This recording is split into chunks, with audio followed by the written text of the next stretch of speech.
With the Lady Jessica and Arrakis, the Bene Gesserit system of sewing implant legends through the Missionaria Protectiva came to its full fruition.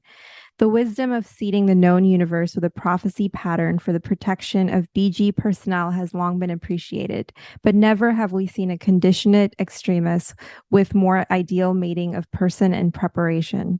The prophetic legends have taken on Arrakis even to the extent of adopted labels, including Reverend Mother, Canto, and Respondu, and most of the Sharia Panoplia Propheticus. And it is generally accepted now that the Lady Jessica's latent abilities were grossly underestimated. Hello and welcome back to Rehydrate. This season we'll be reading and discussing Frank Herbert's Dune. This is Season 7, Episode 2, Desert Power, covering Book 1, Dune, Chapter 7 to 14. The hosts have varying levels of knowledge of this book and this series. My name is Dan, and I have only read up to this part of the book.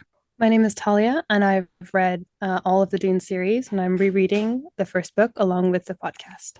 My name is Priya, and I have only read up to this part of the book, and I have watched the movie.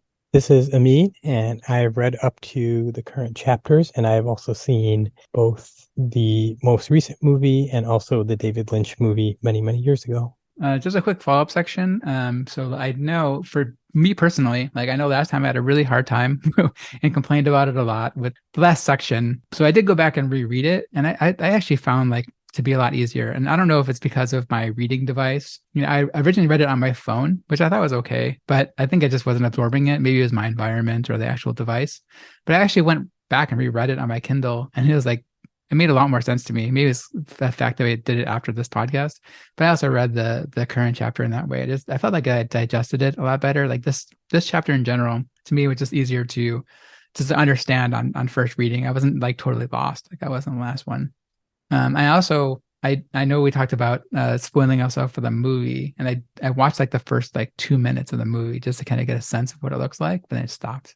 I still don't want to get spoiled on it, but at least I have a sense of the new movie's vision for what this world looks like, or what this Caladan looks like. I didn't get to the point where they get to Arrakis. Anyway, so I think let's just jump right into the summary. We have a lot of events that happen, and Talia is going to take us through the summary for this part of the book. Thank you, Dan. So here we are in the second section. So the importance of genealogy, breeding, and ancestry is brought to the forefront again when Leto and Jessica admire each other upon their arrival to Arrakis. It's revealed that Jessica's ancestry is unknown to the Duke and to Jessica herself. As they set up their new family home, Jessica retains the housekeeper, a Fremen woman named the Shadow Mapes, who's eager to serve a Bene Gesserit woman, doubtless due to the consequences of the Missionaria Protectiva. Their encounter covers water as wealth, and Jessica's comments that she understands the semantic meaning of Mapes' title, as well as ancient tongues, which fulfills her housekeeper's expectation of a legend. Through observing minutiae, Jessica lays bare her housekeeper's inner life, using a cold read to correctly guess her history and revealing that she knows there is a concealed weapon in her bodice. Slowly, Mapes reaches into the neck of her dress to withdraw a milk-white blade. Mapes presses Jessica to ask if she knows the significance of this weapon. It could only be one thing, Jessica knew, the fabled Crysknife of Arrakis, the blade that had never been taken off-planet and was known only by rumor and wild gossip.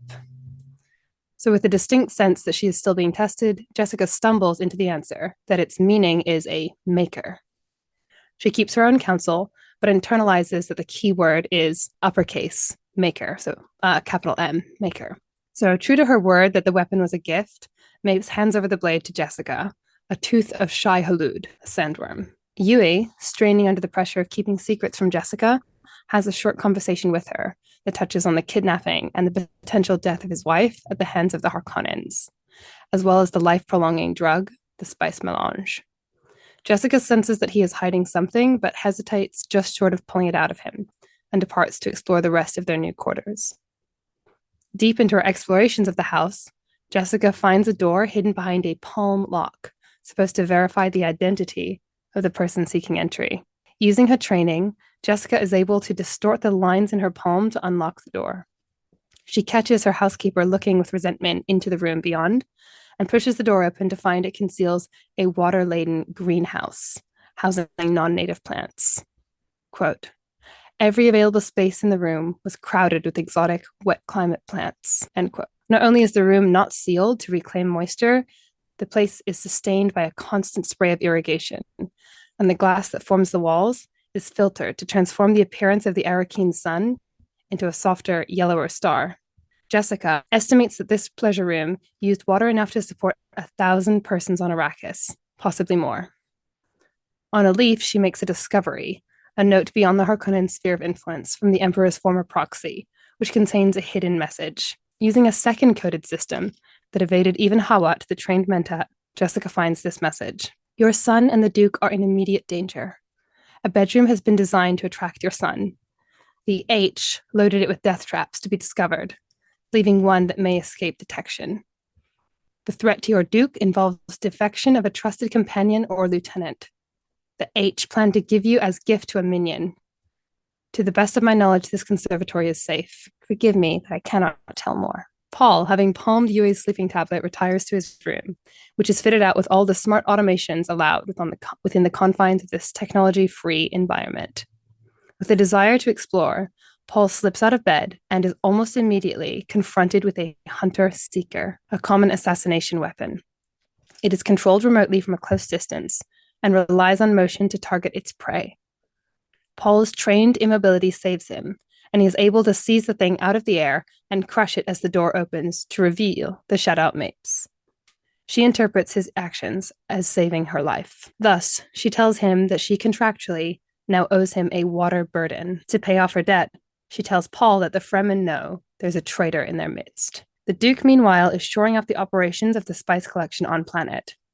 Though knowing that Caladan is his ancestral home, he devotes himself to the task of governance of Arrakis.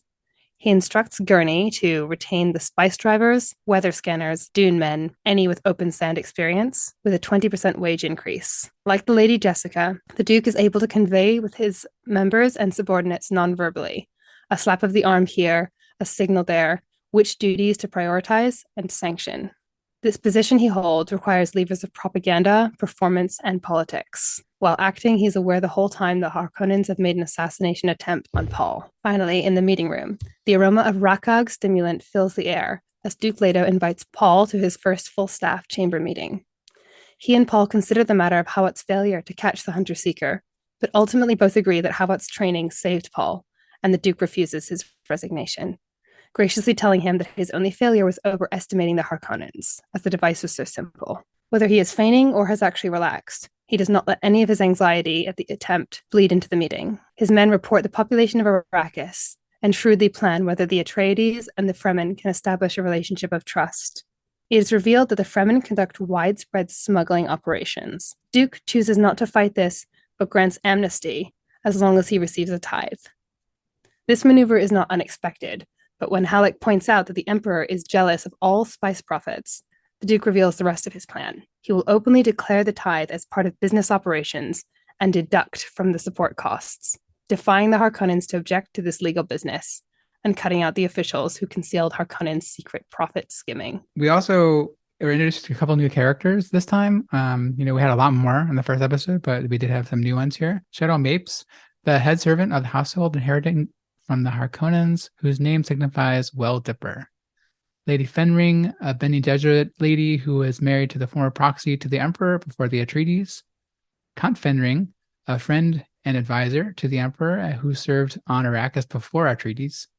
Duncan Idaho, companion to Paul, and who works for Leto. And Stilgar, a Fremen chief. I don't really know much more about him than that. A lot happened in this section, but I think it was Priya who mentioned a lot of it happens around like one person, that person being Jessica, of course. Yeah, I thought it was pretty interesting. The chapter this part of the book kind of starts with talking a lot about Jessica, and I couldn't quite tell if she was resentful about her not being married. I guess I didn't catch that in the first part that she wasn't married, but she kind of talks about it a lot.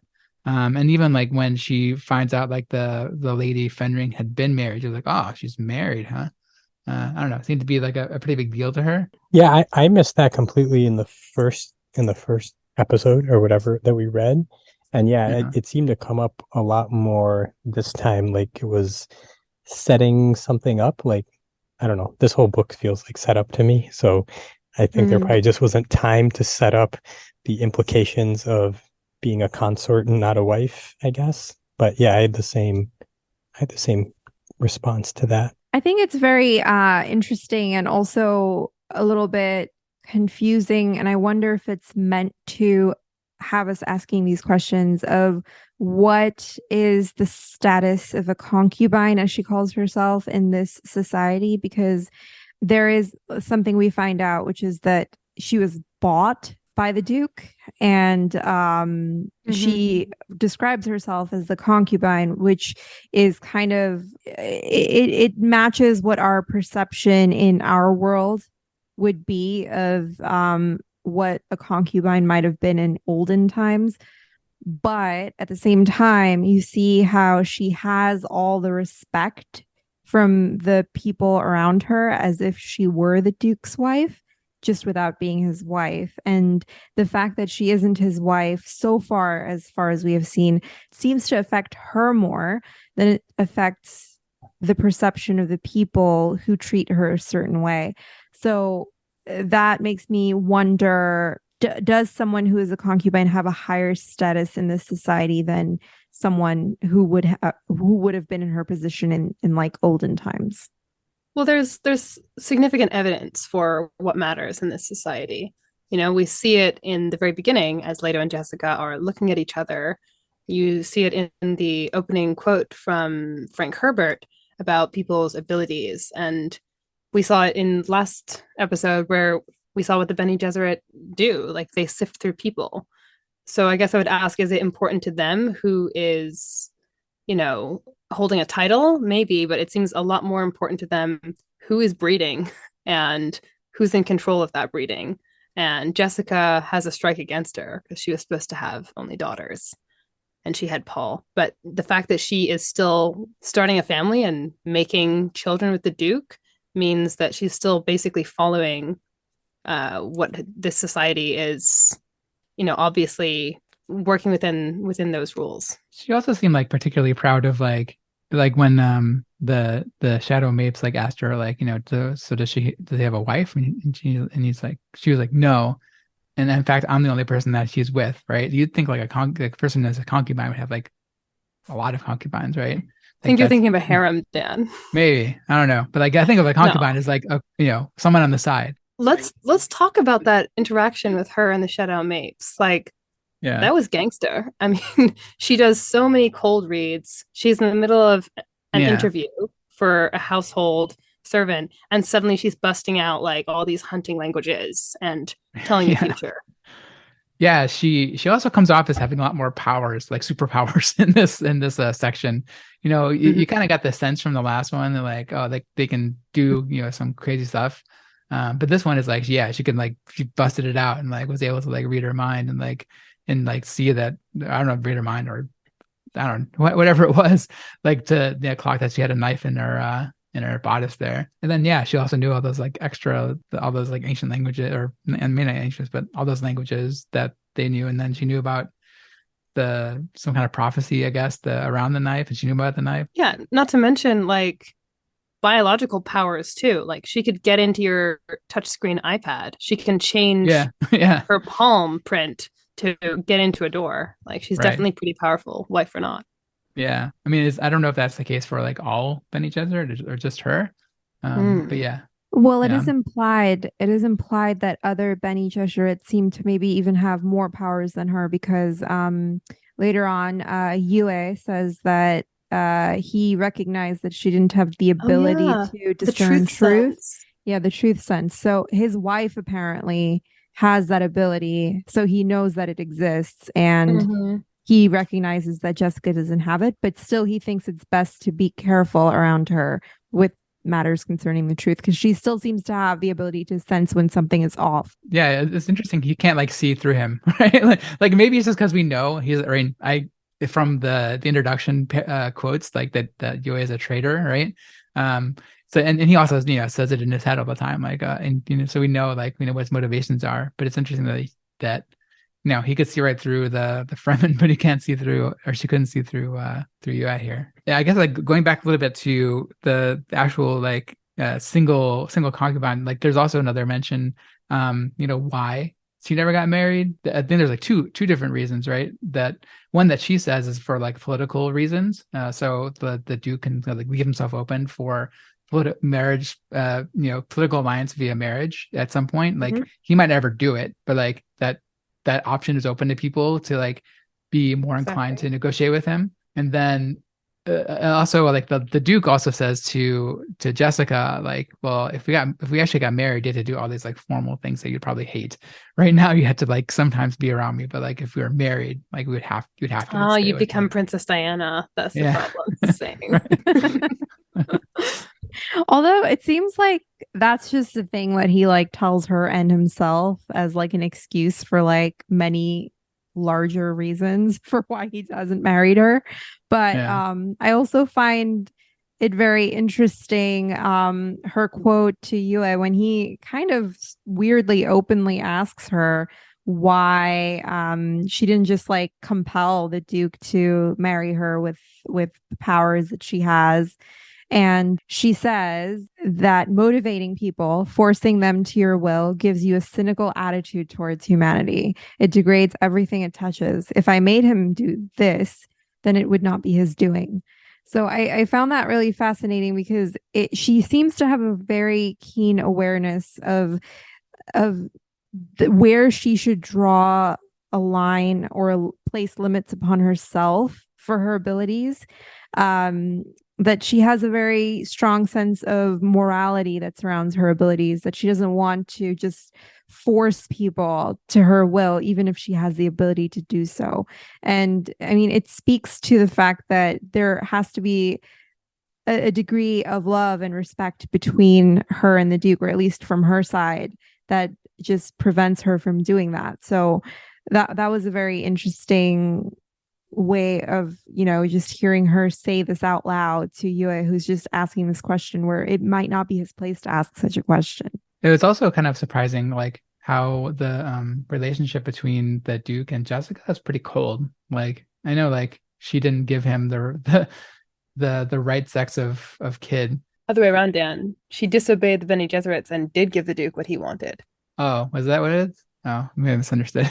Yeah, he wanted a boy, and she said, "Oh, he wanted a boy so badly." When questioned why she didn't have a girl, so yeah, so that makes even less sense then. Why is he so cold to her?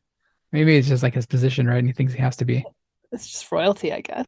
What do you think of the way that the Duke does his actual job? Takes meetings and tries to keep spice flowing and works with the Fremen. Do you think he's successful? Do you think he's just being set up as the foil, like Harkonnen bad, Atreides good? Or do you think there's some actual insight? I'm curious how, I think we only had one scene that was really focused on him. So I'm curious how it landed. I don't know. I've seen the movie, so I'm going back to that, and Oscar Isaac seemed like a very competent Duke in the movie. So I'm giving him a lot of benefit of the doubt. I know the book is setting it up as though he's, well, what I read it as was that he is getting set up for something, and he's not taking actions to counteract that. Like he's just preparing for whatever's going to happen. And I guess I don't have a strong opinion about it, again, because I'm probably biased by the movie more than anything else.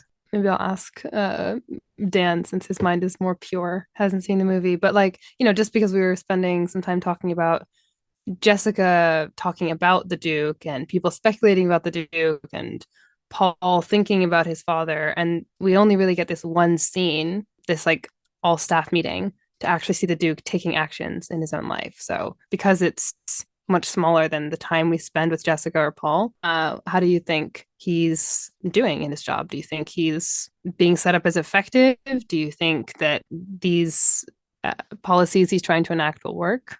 How do you think it's going? Yeah, I think to me, like, it seems like he's doing a pretty effective job. Like, he has it in his head the whole time that, like, he's really mad about the attempted assassination of Paul. And he keeps repeating in his head over and over again that they try to, take his son's life. But, he seems to make a lot of moves. He seems to know that, like, there's a plot against him. And then he's just he's like, he's kind of lulling them into a false sense of security, and like he knows that he's being set up for a trap, and he's gonna act him, he's gonna like counteract himself, like he has a plan that maybe he hasn't talked about. That's my sense anyway. But yeah, he made like he got like the guys to get hired back for like higher wages, because he knows like the plan. He has a plan to kind of skim off the top of the smugglers. When he found out about the attempt on Paul's life, he kind of shifted troops from here to there. He seems to have like a pretty good rapport with his troops overall as well. Like he talks about being confident with them, and he talks to his minister of propaganda, and like apparently like he has minister of propaganda to let him know everything's good. As a leader, he seems pretty effective, and he's like also like communicating to Paul, about what leadership means. So I mean, to me, it seems like he's being at least portrayed in this section as like a pretty good leader, and like there's nothing for me to doubt that he is not a good leader. And he was also kind of promoted into this position. Maybe that was he's being set up for it, but like he was promoted from right from position on Caladan to Arrakis to potentially make a lot of money on this spice stuff, for cleaning up a situation for wherever the Harkonnen were kicked out, maybe because they're mean to the Fremen, or I'm sure there's a lot more to it. I mean, but yeah. I just found it very relatable, I guess, on this reread, because I think all of us have been, whether it's promoted or just assigned to a new project, and someone has come before, and you just inherit, you like take a look at it and you're like, oh my gosh, it's a mess. I'm gonna need to dig myself out just to get back to zero. Yeah, even all like the ships and not ships, but like the car, like all the stuff they did, Harokan, like you inherit a project and right. Everything is, unsafe or broken or about to run out or full of expired licenses or whatever it is that plagues you. And right. Or trying to kill your son. That happens more. Yeah, exactly. Bummers like that. And like all of his spice carriers are broken. There's this huge smuggling. I think there's like a collective gasp around the room when they reveal like just how much profit skimming the Harkonnens have been doing. I think it's like in the billions. And I do think there's a certain wry defiance in saying like, well, here's the amount that we're going to skim off the top. It's not going to change opportunistically. We're just going to like say this much, and we're going to legally declare it, and we're just going to write it into our taxes. Yeah, and they even talk about like depreciation, right? Like they say like if we're going to only make like a couple, like a very small percentage, like it was like 6 to 8% or something in the first couple of years. We're going to make single-digit percentages. Right, and then after it'll be 30, but it's going to take a while. Like we need to like rebuild this stuff. Like this is not a good situation. So yeah, they just inherited a mess. It seems like to me, like I think he seems like he's doing a good job as a dude to me. The only thing I don't understand, and haven't throughout this, having read the book and having reread this section, is what we're supposed to take away from that greenhouse. What was it's like a grotesque overuse of water, right? So at first I thought this is like leftover from the Harkonnens, and this is showing how much they don't care about the population. And we find out it's like a secret note from the Bene Gesserits, and it's the only place that's safe. I'm wondering if they're saying that means it's worth it. It's worth it to let like thousands of people go without water so you can have like this chill garden. I was really confused by that. I was too. At first I thought it was gonna, and I don't remember this from the movie, so I'm going off of only what's in the book here. But at first I thought it was setting up, the Duke is going to be a benevolent leader and he's going to shut all of this down. Right, exactly. But clearly that's not where they're headed. So just like you, I'm curious where that's going to end up and what the strategic role of that room ends up being. And same with the palm trees. What did they say? It's like enough water for 4 people or 5 people or whatever. Yeah. Yeah. Same with that. I thought it was an opportunity to show the Duke as a leader, but then he didn't do anything yet. Yeah, maybe it's a long game that we haven't caught up on, but didn't catch that yet. I thought that it was, in addition to kind of highlighting this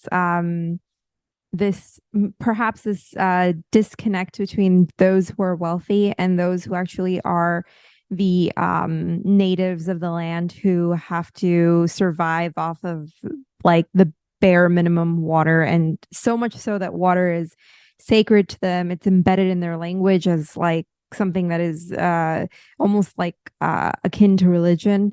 I think this dichotomy, just like this juxtaposition between how water is used by the wealthy versus how it's seen and used by the natives of the land who are not, is shown by this opulent room, of course. But at the same time, I thought that I was getting the sense that they have this what to me seems like naive idea that they're going to transform Arrakis into a planet or land that can support this type of forestry, almost like to Like terraforming, essentially. Exactly. Terraforming is the word. That's the word I was looking for.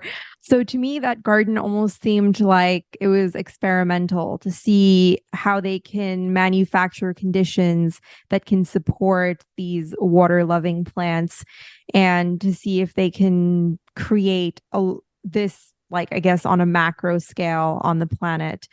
Although it seems kind of like this room is just relegated to the space of a pleasure room versus actually serving a purpose, or like it doesn't seem like anybody is really attending to this space and trying to see like, oh, hey, can we do this in the world at large? But I hadn't thought of it that way. That's a good way. yeah, the experimental nature of it struck out to me. Yeah, that also reminds me, the one quote that stuck out to me when I was reading it was when Jessica and Yue are talking. They talk about like when they drill the holes for water, like the water starts to come out of like a little bit and then stops. And the quote says like, but Wellington, that's the mystery. The water was there. It dries up and never again is there water. Yet another hole nearby produces the same result, a trickle that stops. Has no one ever been curious about this? So I was curious about that. Like that seems, kind of artificial, and like something is maybe stopping the water. So maybe there's definitely something up with this planet for sure. Yeah, especially with water. Right? It's like they're kind of manipulating the people on the world by withholding the water, because they even talk about like there's water in the atmosphere, and like that's how they mostly get their water. Like it collects on however they collect water from. However they do it, they collect water from the rain or moisture. But it or seems whatever. like some people are in the know. Like Yeah, there's these weird things that do happen on planet. And if you remember, this is a really small punctilio. I only caught it in my reread that Hawat, I think, it was during the staff meeting, and he was advising the Duke when he brought up the idea of like satellite for weather control. And Hawat said, like, I got this news, and he was telling me one mentat to another that the price was out of reach, no matter how far we extend our reach. So there's something about like monitoring this planet that people who are in the know are saying like, no, it's just not going to happen, even though you don't understand it. So that stood out to me as well. And I think it helps build like intrigue and suspense. It also makes me wonder, what is the relationship between spice and water? Is it that, and this is just me completely speculating, having no knowledge, is there a situation that the spice can only exist in a very, very dry climate, or is a very dry climate required for the extraction of the spice? And that introducing water or allowing for water to be freely available and permeating the space, would that interfere with the ability to extract spice? Because clearly spice is the most valuable substance on Arrakis, and the reason why Arrakis is a strategic planet to begin with. And I wonder if water, or the availability of water, somehow interferes with spice extraction. Someone pulled a really wonderful quote on spice. Can I read it now? Yes, I think I might have added that. Yeah. So you're saying it's so profitable, and that we have perfect evidence for that in the text, because when talking about spice, Jessica says it tasted like cinnamon. Yue replies, but never twice the same. It's like life. It presents a different face every time you take it. Some hold that the spice produces a learned flavor reaction. The body, learning a thing is good for it, interprets the flavor as pleasurable, slightly euphoric, and like life, never to be truly synthesized. So it tastes good, it's euphoric, and it makes you live longer. Like, of course it's profitable. Who wouldn't want this? Yeah, I mean, it seems like a select few also control it. So it's like maybe the water is like producing that spice somehow, or like they're using it to produce that spice so they can make more money, and they're withholding that the water from the people in order to make more money. Like maybe that's the secret they're going to uncover. The only objection I had to what Priya said is when she said that water was like akin to religion. I feel like water is deeply woven into how everyone on planet considers religion and spirituality and fate. I think it's like inseparable. Yeah. Like when Jessica cuts the shadow with and it's called like the water of life or something, right? Like for blood. And then when they also meet the guy in the boardroom and they spit on the table, it's sort of like that's like a sign of respect. Like, oh, you're giving up water. Like yeah. And like when like it's not just life and death, it's like honor and money. Like she owes someone a water burden. It's how you talk about what you owe to someone else. oh So yeah. it's everywhere. Not to mention that the people have actually, it seems like, evolved a certain way that their blood coagulates faster so that they don't lose as much water because of how precious water is. So that's also very fascinating. And this quote that you just read, Talia, reminded me actually of the earlier section where the Reverend Mother has a conversation with Paul about how one must not make a machine to counterfeit a human mind. I think that there is this running theme, which seems to be evoked even in this talk of the spice as being life itself. Around the inability to reproduce or recreate a thing that is sacred, like the human mind, like life itself, or the spice, which seems to be a symbol of these things that are all sacred and non-recreatable, so much so that the taste itself of spice cannot be recreated. And it's different every time. Yeah, I actually want to talk about to kind of go back also to Priya, your earlier point about how they kind of evolved into coagulating faster. Like that takes a long time.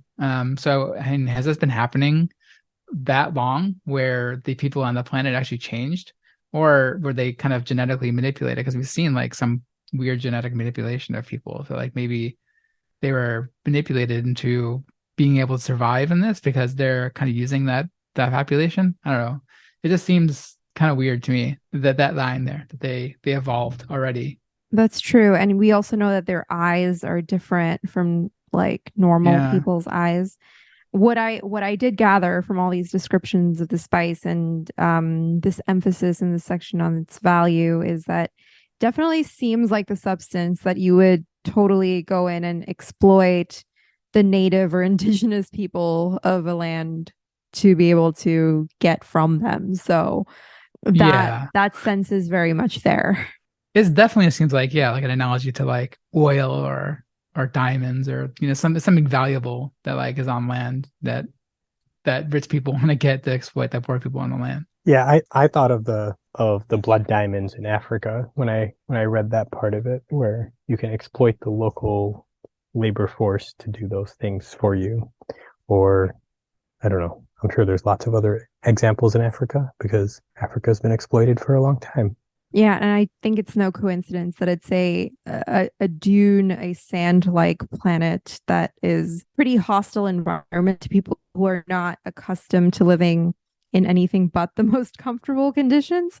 So I think that comparison to places in our real world that we see that are exploited in such ways is no coincidence, I think. Did the quote that stood out to Paul stand out to you too, Priya? I think it was in the chapter heading, but it was something that stood out as it's supposed to be as people are leaving the planet. And it says, "Oh, you who know what we suffer here, do not forget us in your prayers." Oh, yeah. I remember which one you're talking about. Yep. I mean, I think someone put this in the chapter notes, but we haven't actually seen Arrakis really. We've seen a lot of hearsay, a lot of other people talking about it. Idaho has been inside the Sietch and is reporting back, and Paul is definitely itching to like explore, but we haven't actually. I mean, the only Fremen that we've met is the housekeeper. So she's, domestic. She's inside. She's in a place where she doesn't have to conserve water. I don't even think she wears the still suit. Does anyone else remember if she wears one? I don't. She said she didn't have to wear it inside. Yeah, exactly. Yeah, I added that because I found it fascinating that even though we do have some Fremen characters who have been introduced to us, they don't say a whole lot about Arrakis. They talk of their customs, but we don't really have much of a detailed description of Arrakis in the sense that would give us an idea of what it would be like to be outdoors, in the outdoors. It seems that everyone who we are introduced to in this section, or our characters who are returning, are all in this house.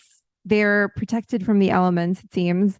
And it sounds like when you will eventually get to see Arrakis, it's almost like they're saving that to give to us through a very specific perspective, is the sense that I get. Because it's going to be very momentous, I guess, when our characters do actually find themselves out there in that world. It's kind of building it up, I feel. I mean, there's always a looming danger of sandworms. That's the only thing I really know about the outside. there's sandworms. So I'm guessing we're going to encounter them before long. I guess we encountered their teeth as far as these knives, but Wait, how do you know they're sandworms, Dan? because they talk about them. Oh, I think I what's missed that. his face? The Why the would- last one, the last They chapter. also in this one, I think Paul asks, like, they're showing off, like, look at this shiny new factory. It's so big. And Paul's like, aren't there sandworms that can like eat that whole thing in Oh, one bite? Yeah, that's true. Yeah, oh yeah, I do Yeah, they're remember that. That's they're right. like, yeah, I Kind of can't. brings the mood down, but it's true. This also fills me with so many questions, like how has anyone managed? Is that why the Crysknife is so important or sacred? Because it's like someone had to actually extract the tooth of a sandworm to be able to make a knife out of it. Is that why Yeah. it's so special? And a question that I had for you, Talia, is there only one Crysknife? Or because when it's given to Jessica by Shadow Mapes, it seems like there's just this one knife. But then at the end of the section that we read, there seems to be another one that's given to Duncan Idaho. So I'm assuming there are multiples. Is that right? What I am guessing is that a sandworm has a lot of teeth. So if you Yeah. manage to trap one and escape alive with one, you probably can escape with a couple. Sort of like a basilisk, but that's speculation. I imagine that I have seen no evidence that there's only one on planet. Okay, got it. There's also like a lot of weird stuff around the Crysknife itself, right? Like when Jessica gets hers, like she has to put blood on it, and like it says like it has to like keep close to her, or else it's gonna like dissolve, right? Yeah. It's pretty interesting. And then like also Duncan Idaho brings his, right? He can't even show it to him. Like there's like I don't know if that's like more ceremony than like process with the knife. There's a lot of interesting things around the knife itself. For sure. And weapons in general, like they have this whole discussion about shields. Yeah, yeah. And after spending all of episode 1 on like the importance of fighting with shields and talking about fighting with shields, and you always need to be able to know how to fight, not just when you're in the mood. It sort of feels like they threw that all out in the second section because they're like, oh yeah, you can't use shields out here. Right. Or else the Right. sandworm's gonna get you. Yeah, that was a Yeah. Caladan thing. So Yeah. Yeah, that was another time they talked about the worms, right? They said if you have too many shields, then the sandworms are gonna go crazy and they're gonna find you out. I feel like we should also talk about Paul here. That was sort of like the biggest action piece of this section here when Paul like foils his assassination attempt. So he's in his bed and then he gets up and like wanders around, and all of a sudden sees like this, they call it Hunted Seeker, coming out of the wall, I guess, behind his bed. And like it looks for movement, but he's able to stand still. And it seems like he also might have inherited some of his mom's superpowers. He was able to like catch it in midair as it's going towards the door. Mhm. Yeah, so I guess they find the operator later on, who's a Fremen in the basement, like who's like walled up behind there, and like they didn't even think about to check that. So I guess like where did that Fremen come from? Like, I mean, apparently he'd been there for a while, but like who's paying him to do it? Is it the Harkonnen? Is it is it the Fremen themselves? Because like I get the impression like this is not where the Harkonnen were, right? Like the Harkonnen were in a different city, I think. I think they talked because like they're in Arrakeen and the Harkonnen were somewhere else, right? I mean, I think they still had decent amount of power on planet. They had it for many years, but Yeah. we're left with some unknowns for sure. On that path lies danger. I guess they were trying to warn them, be aware. Yeah. So like the whole sequence of his assassination was pretty interesting. And then like the kind of way they told it, and then they backed up time a little bit to see like Jessica learned from it, and then they go right to the Duke and tell him. The Duke's reaction also, he's initially really angry about it, and he's like, we should fire Hot. Like, with he's old and it's not useful. And then as soon as like Hot comes in, he's like, to forget it, don't talk about it anymore. Like, you couldn't have known. But it's another example of good leadership, right? Like, he doesn't he kind of forgives and accepts, or maybe that's at least to the employee. Nice. And then at the end, this maybe I misread it, but I got the sense that Paul did not think very highly of his dad. I think he called him like a caged. I should have written this quote down. I called him like a caged animal or something, where Paul either doesn't understand what the Duke is doing, or he understands the situation that the Duke's getting himself into. But I also thought that perspective, like Paul's perspective of his dad, was also interesting. I find it interesting that you bring that up, because to me, that I remember which part you're talking about. And to me, that harkens back to this emphasis that the Reverend Mother places on differentiating between humans and animals. And at many times you feel like the Duke is acting in a way that would, like, theoretically, if he were to take the test of whether he's human or animal, he would pass that test, because he's showing restraint. He's showing good judgment a lot of the times, or at least trying to. But then when Paul perceives him, he seems to him still like a caged animal, just trying his hardest to keep it together. It almost makes you like question, is the distinction between human and not a human or animal as clear cut as the Bene Gesserit seemed to present it as being? And also, I wanted to go back to what you were saying, Amin, earlier about how like your perception of the Duke is kind of painted by how the Duke is shown in the movie. Specifically, when he's cast as Oscar Isaac, you automatically see him in like a bit of a favorable light, right? You just like, because this person, this actor, he's familiar to you, and you automatically like him. He's very likable. And I had this problem too. As I'm reading the book, I'm not finding him as likable as I found him in the movie. And then there's also a little bit of insight that the book itself gives us into the Duke, because a lot of the times when we're trying to analyze his character, it may be confusing, just as at times we feel like he's being responsible and showing good judgment, but at times we see him through Paul's eyes as being like a pacing animal. We get this excerpt from Princess Irulan from the Muad'Dib. It is said that the Duke Leto blinded himself to the perils of Arrakis, that he walked heedlessly into the pit. Would it not be more likely to suggest he had lived so long in the presence of extreme danger he misjudged a change in its intensity? Or is it possible he deliberately sacrificed himself that his son might find a better life? All evidence indicates the Duke was a man not easily hoodwinked. And what's interesting also to me is that there are two characters who seem to know that the Duke is going to meet his demise. I believe that's Jessica and Paul, from having the Reverend Mother kind of told them that the Duke won't live long after he arrives on Arrakis, right? So they seem to have this sense of this impending sense of doom about them, and that's going to paint their perception of him and the decisions that he's making. Whereas we, as the reader, also privy to this prophecy now, are still going to be trying to decipher him, as we don't quite know who he is yet. Yeah, I think that's all really good, interesting points. Yeah, that's much better connecting than I had done. So thanks for that. No, but I think Amin kind of brought these ideas to the forefront with the quote about him being like an animal. And also, I think it's very valid to say that those of us who haven't read the books first and seen the movie first, our perception of these characters is undoubtedly going to be colored by how they are shown in the movie, and also which familiar faces that we know and seem to love are playing these characters. It made me chuckle when Amin brought up the David Lynch movie, because I was like, oh yeah, like I have seen the David Lynch adaptation of Dune. And as Dan, you were asking about, Duncan Idaho and how to describe him, I was doing some stealth Wikipediaing in the background, and it did cause me a little moment of pride that even though the talented and very hot Jason Momoa was cast, it's still the 1984, I think Richard Jordan is still the Wikipedia page as of this record.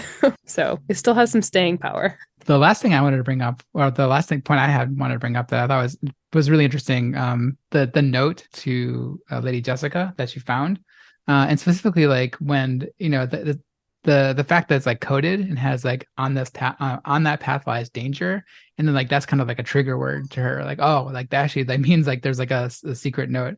That was super interesting to me. And then she goes and finds like the braille or whatever, like the dots that you can feel with her hands, the actual message that she left. That kind of spy stuff is super interesting to me. But then also like the fact of like what's the relationship between the Lady Fenring and Jessica? Like, do they know each other? Are they just clear that they're both Bene Gesserits? I'm not sure what their relationship is at this point, but it's definitely something that seems hard coded into Bene Gesserit training, like this awareness of danger. And like when Jessica is having her conversation with the housekeeper, we sort of see this like alarm bell go off. She's like, what do you think that means? I think she could be talking about, and she gets this like beep, beep, beep, beep, beep, like delay is as dangerous as the wrong answer. So it's better to just sort of like wing it. And I do think that there's something just about them being Bene Gesserits.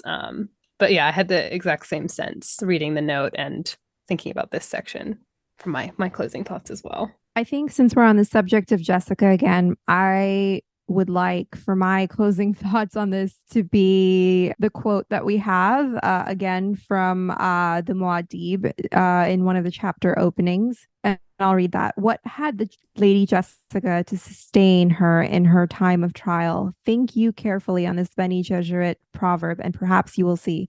Any road followed precisely to its end leads precisely nowhere. Climb the mountain just a little bit to test that it's a mountain. From the top of the mountain, you cannot see the mountain. And I think that kind of leaves us with a lot of questions, more so than actually understanding what that necessarily means. But you know that this proverb and the ideas that it wants you to think of are going to come up later on. And when it speaks of Lady Jessica's time of trial, I get the sense that it's referring to the trials that will come upon her in the future, and perhaps also the trials that she is living through in the present moment in the book, where she is constantly aware that there is imminent danger, but she just can't seem to see it, sort of implying like from the top of the mountain, you cannot see the mountain. It seems that this Bene Gesserit proverb is going to be important at some point to me. Get used to proverbs. That's all I can say. I love it. I love it. It is thought-provoking, as it should be. Thanks for listening. Please check out rehydrate.space for release episodes, reading lists, and all the other stuff we put up there. Leave comments by emailing us at rehydrate@fastmail.com or on Twitter at rehydratepod. And please join us next time for Season 7, Episode 3, covering Book 1, Dune, and chapters in the reading list.